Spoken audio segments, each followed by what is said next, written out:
prepared to take the oath? Yes, sir. Raise your right hand. State after me. I, Mary Fallin, I, Mary Fallin, do solemnly swear do solemnly swear that I will support, obey, and defend that I will support, obey, and defend the Constitution of the United States the Constitution of the United States and the Constitution of the State of Oklahoma, and the Constitution of the State of Oklahoma, and that I will not knowingly receive, that I will not knowingly receive, directly or indirectly, any money or other valuable thing any money or any valuable thing for the performance or non-performance for the performance or non-performance of any act or duty pertaining to my office of any act or duty pertaining to the performance of my office, other than the compensation allowed by law. other than the compensation allowed by law. I further swear I further swear that I will faithfully discharge my duties that I will faithfully discharge my duties as Governor of Oklahoma as Governor of Oklahoma to the best of my ability, to the best of my ability, so help me God. so help me God. Congratulations, Governor.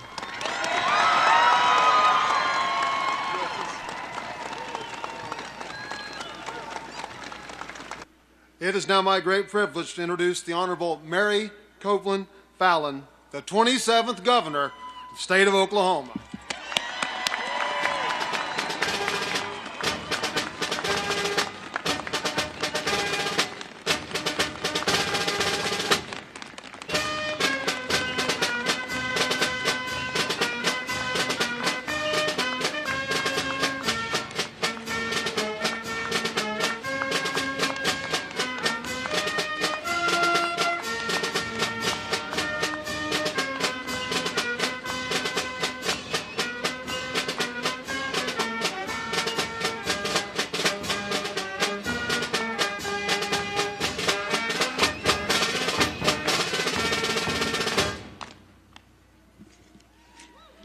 Thank you. Please be seated.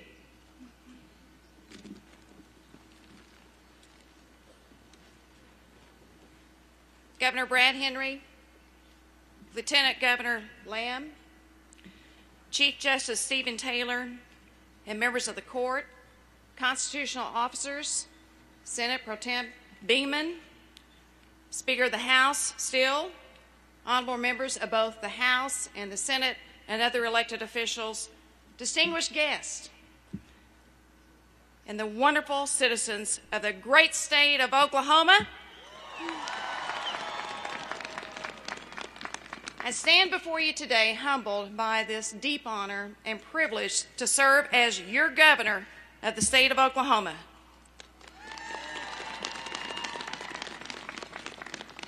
On October 16, 1907, Oklahomans gathered in Guthrie on the steps of the Carnegie Library in much warmer weather conditions than today to witness the historic inauguration of Oklahoma's first governor, Charles Nathaniel Haskell.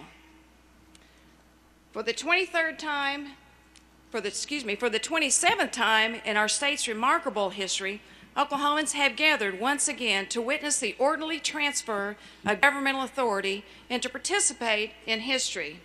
Yesterday, we inaugurate the first female governor of Oklahoma, and that is indeed historic.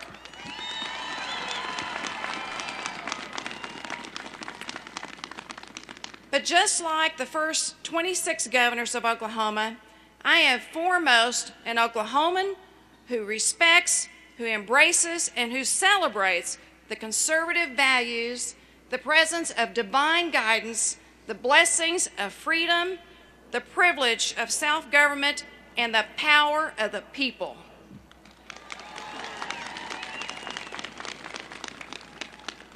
Pioneers who ventured to our state were in pursuit of a life, a better life for themselves and their families. They embodied the Oklahoma spirit, the spirit of industry, of creativity, of ambition, of a sense of community, and through their wisdom and foresight and courage, prairies became productive farmlands and towns that were built on once a barren wilderness.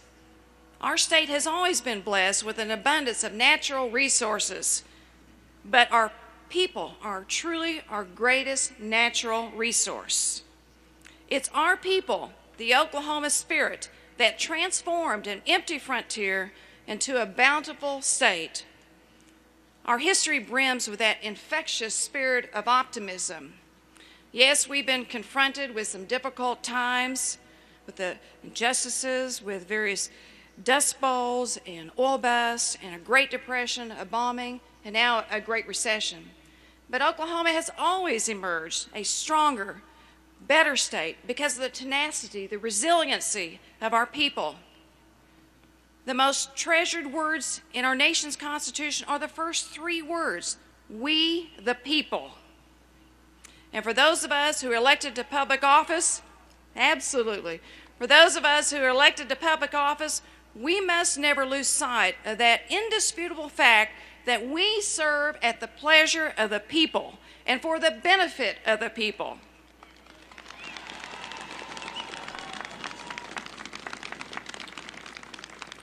Government is the ultimate people's business, and we are elected to solve problems, not to create them, to bring common sense thinking to the process, to listen to the people.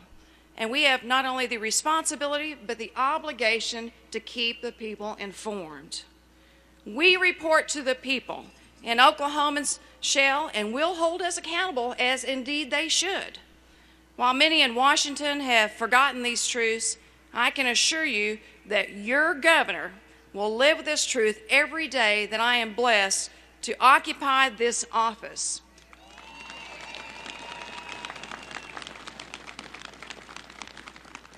Now, while I was honored to represent the will of the people in the 5th District in the United States Congress for 4 years, words cannot truly express how pleased, how glad I am to be back in Oklahoma.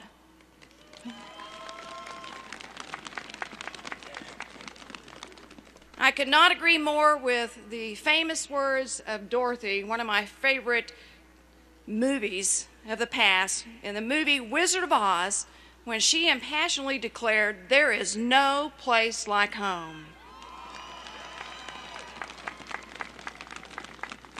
Well, truly for me, there is no place like Oklahoma, and I am proud to call it my home. I am a daughter of the Sooner State, a cowboy-educated person, and my favorite colors are orange, crimson, and blue, and make that thunder blue. And make no mistake, no one will work harder for the people of Oklahoma than your 27th governor.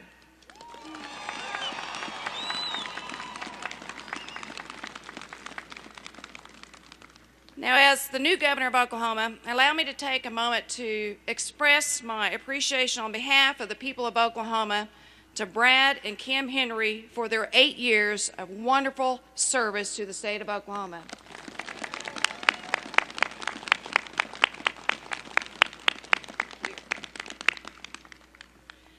And like you, Governor, I am very blessed with a wonderful spouse who was my loving and supportive partner every step of the way during the campaign. And as we continue to embark on this newest life challenge and chapter together, I want you to know, Wade, that I love you very much. I appreciate all that you have done, and I thank you.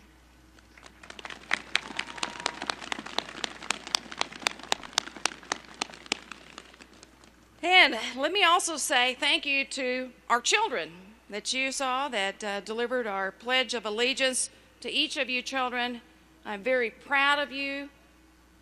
We love you, and we're going to have a great time. So thank you for being here today to support us.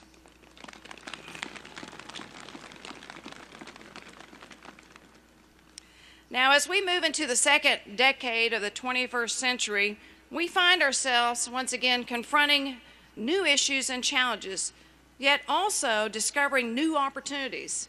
And I am convinced there is no issue, no problem that cannot be solved without the wonderful talents and the ingenuity of our people. It's our nation that is slowly emerging from the worst economic downturn since the Great Depression. But our state has been fortunate to fare better during these very difficult times and during the economic downturn, primarily because of the strength of our energy and our agriculture industries. But we have been impacted, and too many Oklahomans are either unemployed or underemployed. And that's why my administration, along with the legislature, will focus on policies that create jobs, that will build a better and a more productive business climate to get Oklahomans back to work.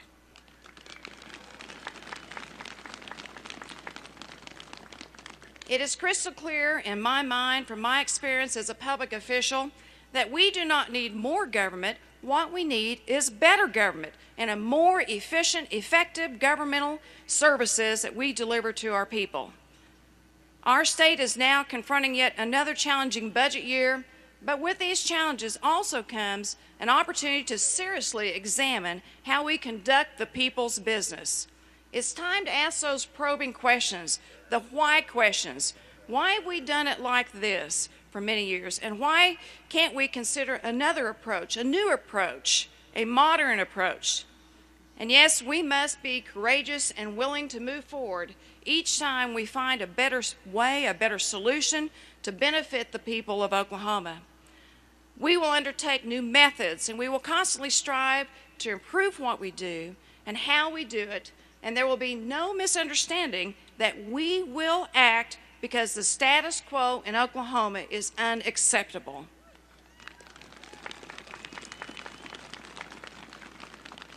My administration will be focused on creating jobs, growing our state economy, not our state government.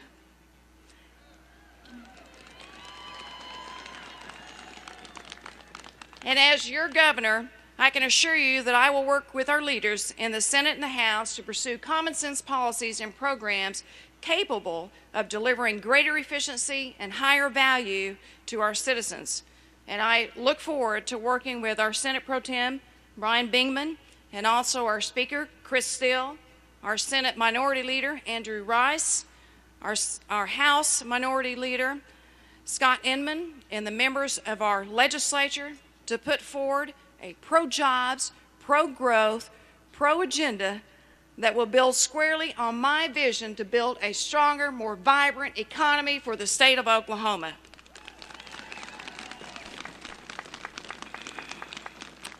A climate where enterprise, where ideas can flourish, where new companies are created, where existing companies can expand, and businesses from around the globe will locate to Oklahoma, because this is a place that they can succeed.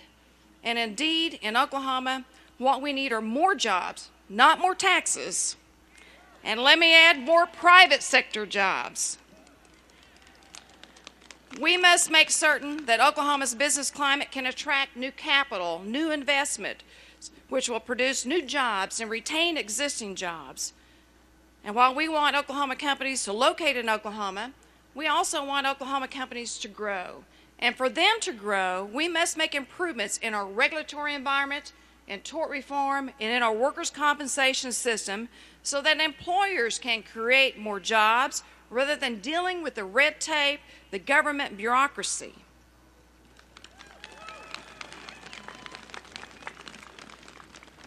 And while they're on the subject of improvements, plenty has been spoken and written about incentives. Well, here's the bottom line. If tax incentives produce jobs, they stay. And if tax incentives don't produce jobs, they go. Pretty easy. And if we're going to lay the foundation for a long prosperity and growth in our state, then we must not overlook the importance of education of our children.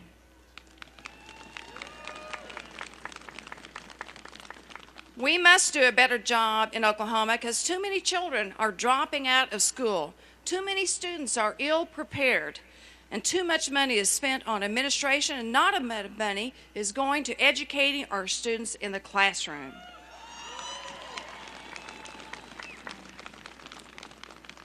As your governor, I will work hand in hand with our new state superintendent of public instruction and our new secretary of education to examine our current system and to determine, with the insights of parents and administrators, with students, and with teachers, what can be done and what can be done seriously and legitimately to address the shortcomings of our public education system and, in many schools, reverse years of decline. We have pockets of excellence in education all across our state, where there is K through 12, where there's career tech, higher education. But what we need is a canvas of excellence throughout all of Oklahoma. We cannot fall short in creating that canvas or reforming education because the price is too high. It's about our children's future. And that is why, in my administration, mediocrity will not be accepted. The measuring bar is going to move up, and it's going to move up high.